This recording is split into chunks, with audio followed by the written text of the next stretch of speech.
Bismillahirrahmanirrahim. Assalamualaikum warahmatullahi wabarakatuh. Ya.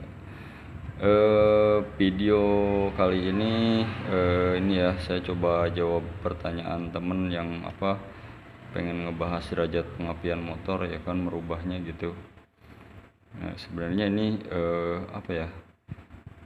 saya nggak yakin juga ini bakal diaplikasiin nih.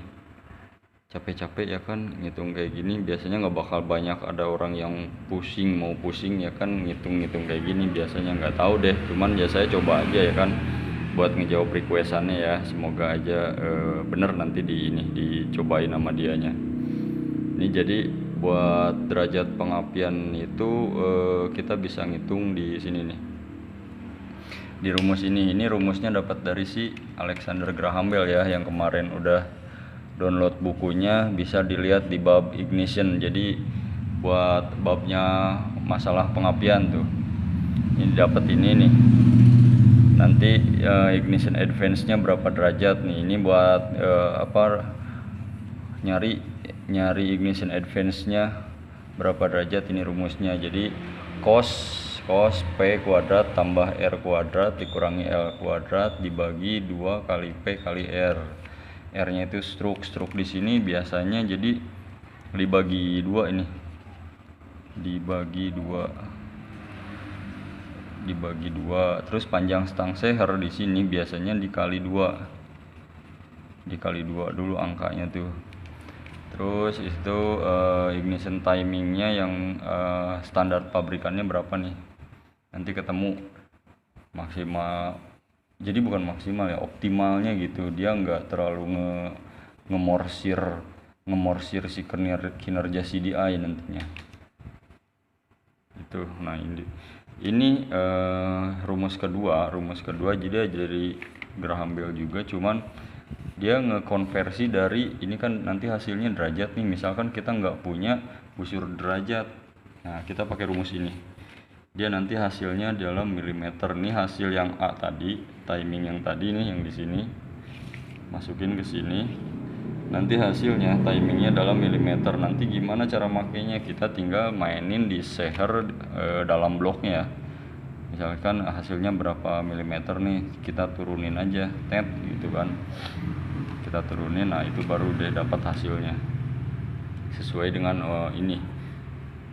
sesuai dengan hitungan yang tadi ya. Saya nggak tahu juga ini bakal diaplikasiin atau enggak ya kan. Sebenarnya ribet juga kayak gini, hasilnya nggak bakal terlalu terlalu signifikan. Masalahnya apa, untuk CDI standar pabrikan itu mereka udah terutama yang yang nggak programmable, jadi yang nggak bisa diprogram. CDI yang udah top gitu pabrikan itu biasanya dia udah punya angka masing-masing. Jadi kita nggak bisa seenak udel misalkan. Nah ini udah saya gambarin duluan ya, jadi biar nggak lama. Ini ada 2 ini, kita pakai yang ini dulu nih. Ini misalkan ini pulser ya, ini tuh pulser.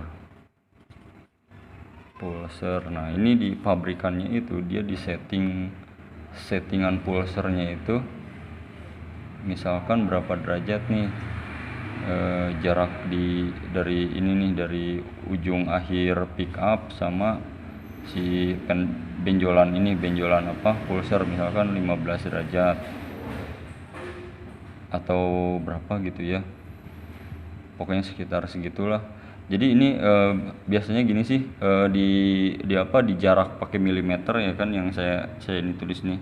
Jadi gapnya itu jarak antara benjolan pick up sama pantat ini tuh pokoknya jangan sampai lebih besar dari 0,8 sampai 1 mm atau lebih kecil ya kan.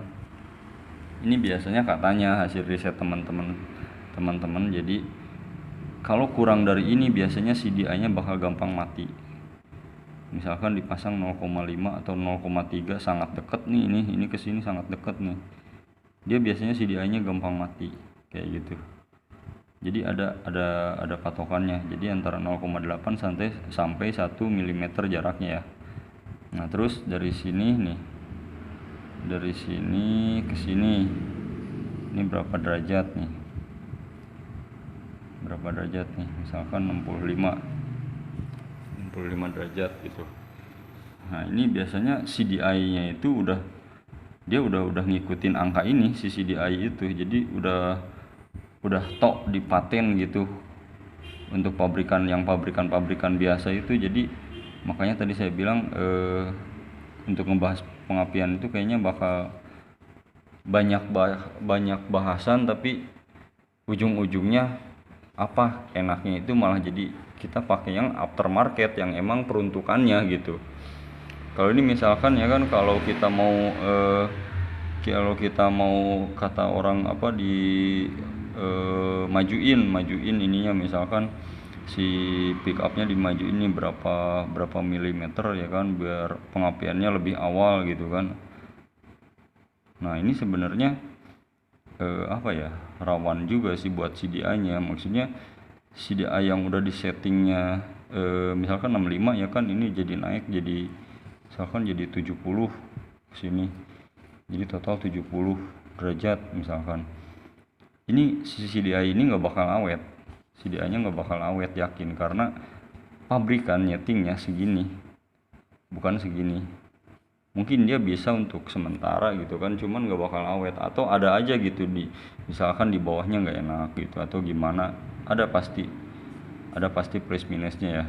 Jadi kayak gitu, misalkan kayak gini nih ditambahin pick up nih, otomatis kan si CDI juga dia karena settingannya udah A misalkan dirubah jadi B, dia nggak bisa karena pabrikannya udah mematok A gitu. Bisa dipaksain, cuman ya konsekuensinya tadi. Terus untuk misalkan ini ya CDI-nya kita pengen bukan CDI-nya, maksudnya si rotor ini kan, kalau di ini disebutnya rotor ya, rotornya ini pengen kita perkecil misalkan ya kan, jadi lebih enteng, atau misalkan jadi lebih biar lebih responsif gitu. Terus cara ngitungnya gimana nih? Nah ini sebenarnya sama kayak yang ini ya, cuman kita harus tahu apa ini, misalkan rotor yang gede nih, yang ini rotor yang gede, ini rotor yang kecil, ini kita tarik garis misalkan ya kan, ini udah tadi sekitar 0,8 sampai 1 mm ya kan jaraknya. Nah ini tinggal ini misalkan kita 65 derajat ya kan, pick up-nya itu si panjang pick up-nya itu 65 derajat misalkan, kalau dihitung pakai busur derajat.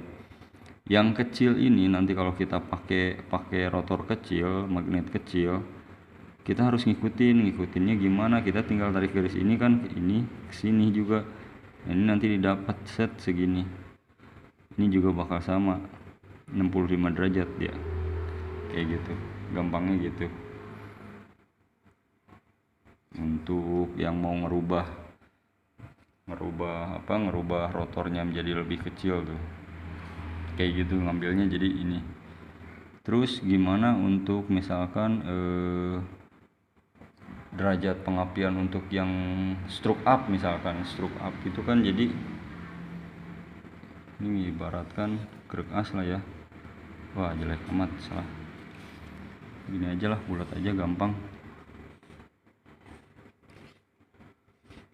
Nah ini krek as misalkan dia di stroke up, ini titik awal, ini posisi akhir stroke up, misalkan ini posisi awalnya gitu sebelum stroke up. Di sini titik stroke-nya dari sini ke sini sama ada dua titik ya berarti ya. Nah ini gimana nih derajat pengapiannya mesti dirubah gak? Kalau saya bilang ya, dan seharusnya gitu, berapapun gesernya si stroke up ini, harusnya derajat pengapiannya itu berubah. Karena apa? Titik ini, stroke ini, dia kan berubah nih, dia bakal misalkan ini 0,5 nih, naik stroke-nya 0,5, otomatis depan belakang 0,5 tambah 0,5 jadi 1 mm ya kan, 1 mm. Nah ini pasti ada perubahan juga nih di posisi TMA nya, ini seher misalkan. Nah ini posisi TMA nya, ini pasti robah nih. dia pasti bakal lebih, di TMA nya bakal lebih maju, di TMB nya dia bakal lebih ngelep. Pas di sininya itu dia bakal lebih ke bawah. Nah ini pasti si derajat pengapiannya juga harus robah. Kayak gitu. Robahnya gimana nih? Robahnya seperti tadi aja. Jadi apa ya, tetap di setting sesuai pabrikan, angka pabrikan gitu. Kayak gitu aja. Pokoknya jangan sampai, kalau pengen awet gitu kan, kalau pengen awet patokannya itu di angka-angka CDI yang pabrikannya aja. Pabrikan keluarin berapa, kita bikin segitu, kayak gitu. Kecuali kalau emang udah pakai yang macam Rextor, BRT atau apalah ya kan, yang aftermarket ya, apalagi yang programmable, itu udah enak tuh, kita bisa nyeting sendiri. Dan emang karena peruntukannya dia nggak bakal ngerusak si CDI-nya sendiri gitu. Tinggal bisanya makainya aja gitu istilahnya. Kayak gitu. Oke, jadi kayak gini nih. Ada yang mau ditanyain nggak? Kalau ini cara ngitungnya gimana? Nanti cara ngitungnya masing-masing aja ya. Ini rumusnya aja saya kasih. Sebenarnya ada nih di buku, yang kalau kalian udah ngedownload sih pasti harusnya punya ya, bagian ignition itu maksudnya ke situ. Jadi sok aja tinggal masukin aja angka-angka yang kalian dapat di motor kalian, masukin ke situ, ke rumus itu, nanti kalian dapat sendiri. Nah jadi gitu. Kalau ada kekurangan apa atau masih bingung atau masih ada yang perlu ditanyain, ntar tanyain aja biasa di kolom komentar, nanti saya bahas di video selanjutnya ya. Oke. Ini saya gambarin kayak gini ya, bukan untuk 4 tak aja ya. Pada prinsipnya 2 tak juga sama, cuman beda sistem kerjanya aja, tapi secara prinsip ini sama. Jadi buat teman saya kan emang dia main 4 tak, jadi buat anak-anak Vespa juga yang mau nyobain gitu, yang mau nyobain rubahannya gitu, silahkan aja, sama aja kok, ini 2 tak 4 tak sama aja, cuman sistem kerjanya aja yang berbeda, tapi secara prinsip kerja dia sama, kayak gitu. Oke, sekian dulu ya. Yang belum subscribe dong, oke, biar kita saling support ya kan, apalagi banyak nih ya kan teman-teman yang punya channel YouTube juga. Silahkan nanti komen aja di kolom komentar, kita saling subscribe ya, saling dukung ya, biar kemajuan kita bersama. Oke, sekian dari saya, terima kasih ya. Assalamualaikum warahmatullahi wabarakatuh.